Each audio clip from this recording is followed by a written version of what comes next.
This is my favorite grounding practice by far. I've been using it for many, many years. And when I moved through very intense generalized anxiety, this practice was ultimately a lifesaver. What I love about it is that you can do it anywhere. There's a lot of these grounding practices that you look a little bit questionable if you do them in public, right? Like the one with the eyes, those kind of practices. They're great, but this one you can just weave into your everyday life.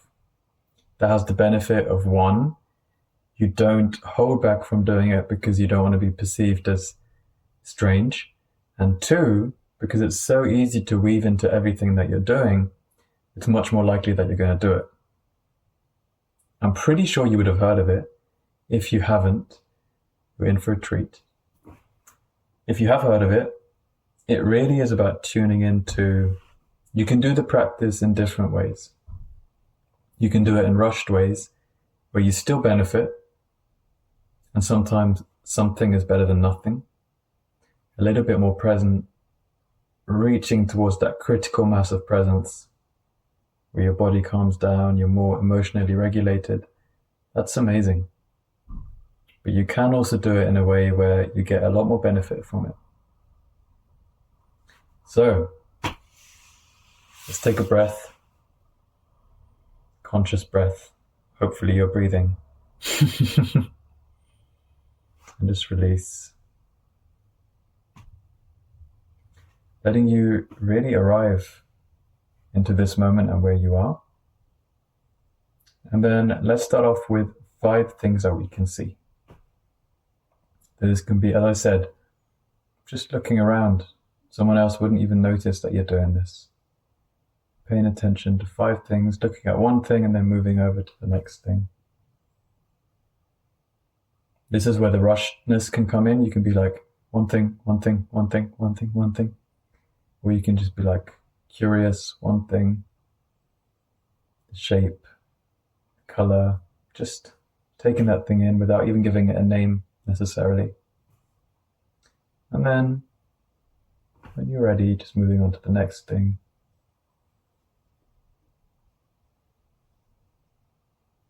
Doesn't need to take a long time.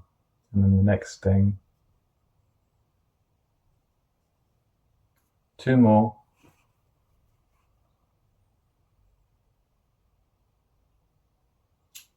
And yeah, final thing, just looking at that. Ideally, I try to look at things that I know are not going to be really triggering. So if I have anxiety around something, for me it was like microplastics, right? Or some environmental stuff. I'd avoid looking at that kind of stuff because I know that can also bring up some other feelings that might not be quite as grounding.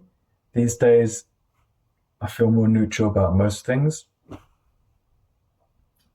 But, just an awareness of maybe choose things where there's a positive association or just neutral. Not necessarily, you don't have to challenge yourself right now. This is just about grounding. And of course, that can be an opening into something, but okay. So we've looked at 5 things.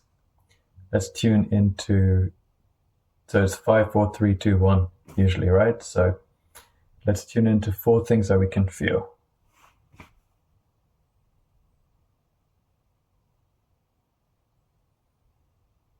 And again, just feeling that. For me, it's back of the chair.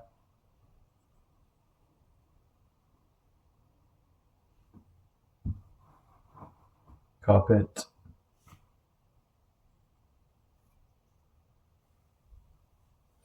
Barely breathing and the contact with the shirt.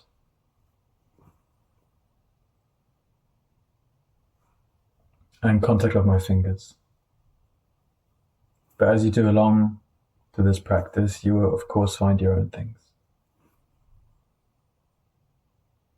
And then let's tune it into 3 things that we can hear.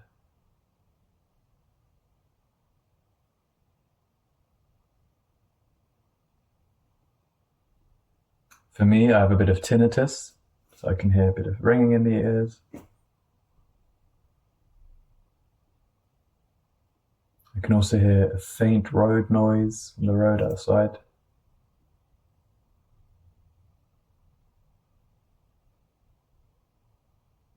And there's actually a bumblebee nest in the loft, so I can just hear it, right? It's light buzzing there. All of this is just really about orienting to your environment. These are all cues that now are moments of safety. Because if there was a cue of danger, threat, I need to run, I need to hide, you'd pick those up with your senses pretty quickly. So by doing this, looking around, feeling, hearing, you're like, actually, this is safe. That's not just a conscious thought, that's a biological signal that then regulates your nervous system, because you might be in the stuff you've been thinking about or the interactions that you've had, those may feel more like threats, right? So this just move things, gently ripples in the direction of regulation. So 5, 4, 3, 2. 2 things that we can smell.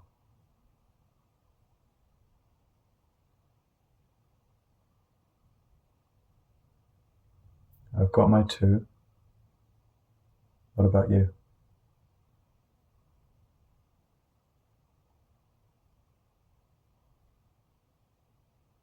Then lastly, 1 thing that you can taste. What taste is present right now?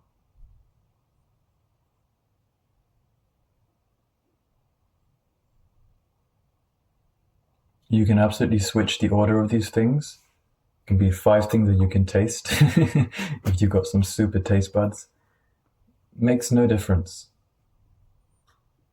as far as I'm concerned. Maybe someone else has a different approach, but this is how I work. Or 4 things that you can smell. Whatever it is. For me, it's most effective to start with 5 things that I can see, because there's usually an abundance of that. It's a bit easier, especially if I'm stressed. See 5 things. Hearing tends to follow after that. Then feeling.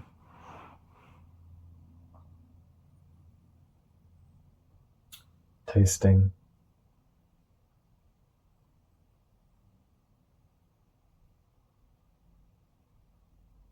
Yeah. So, hope you enjoyed that.